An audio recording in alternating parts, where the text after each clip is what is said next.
Welkom bij Extra Journaal, nieuws uit Curaçao, vers van de pers.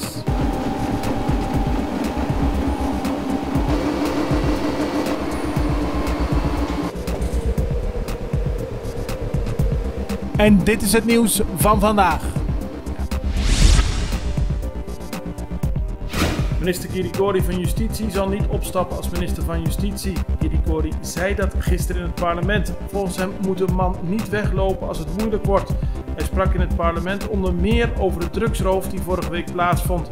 Daarbij zijn vele kilo's drugs uit een politiebureau gehaald.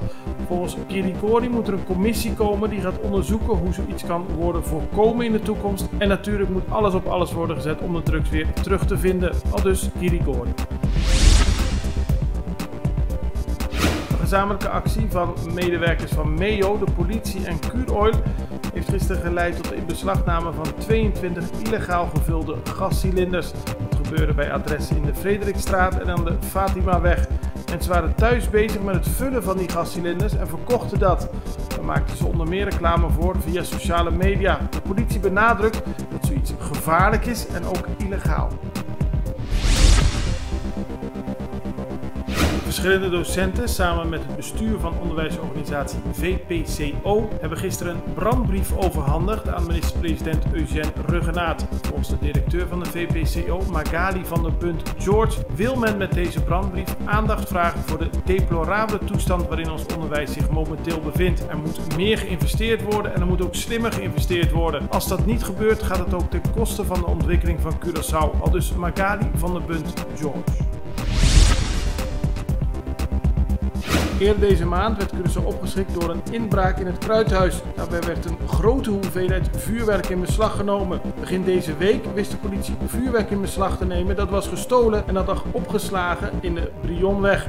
In verschillende huizen werden huiszoekingen verricht en daarmee leek de zaak ten einde. Maar volgens vuurwerkexpert Gustavo Simeleer is nog steeds heel veel van het oorspronkelijk gestolen vuurwerk op straat. Waaronder zeer gevaarlijk vuurwerk. 5 mannen zijn gisteren aangehouden in de Cura di Raspa. Dat is het terrein waar auto's staan waarvan de eigenaren nog een boete moeten betalen. De mannen werden aangetroffen en werden van verdacht de auto's te hebben opengebroken en spullen eruit te hebben gehaald.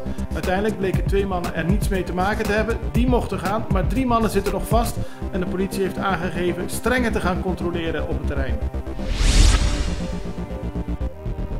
2 Nederlandse parlementariërs, Jasper van Dijk en Ronald van Raak, hebben een brief geschreven met vragen aan Raymond Knops, staatssecretaris van Koninkrijksrelaties, en Stef Blok, minister van Buitenlandse Zaken. De 2 parlementariërs willen weten wat Nederland gaat doen om Curaçao te helpen in de crisis die is ontstaan door de toestroom van Venezolaanse vluchtelingen. Curaçao vroeg onlangs om hulp en de 2 willen weten of Nederland ook daadwerkelijk daarop ingaat.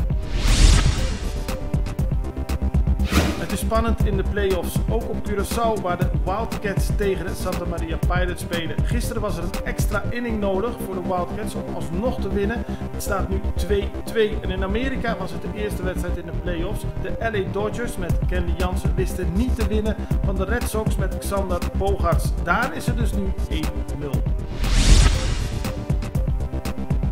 In Midden-Amerika is een nieuwe karavaan op gang gekomen. Die karavaan bevat mensen die naar Amerika toe willen en het hele gebied doorlopen. Ze zijn begonnen in Honduras en willen naar de grens tussen Amerika en Mexico. Volgens de vicepresident van Amerika, Mike Pence, wordt de karavaan gefinancierd door Venezuela en zitten er linkse activisten achter.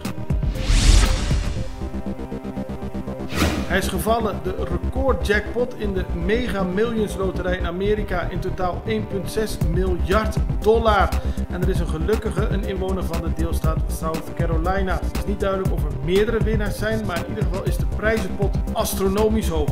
Die $1,6 miljard is de hoogste prijs die ooit is uitbetaald. En nu kan de winnaar bepalen of ze direct meer dan $900 miljoen willen krijgen of over een periode van 29 jaar elk jaar $55 miljoen op de bankrekening kan bijschrijven. Dit was Extra Journaal met nieuws uit Curaçao in het Nederlands elke doordeweekse dag. Tot de volgende keer.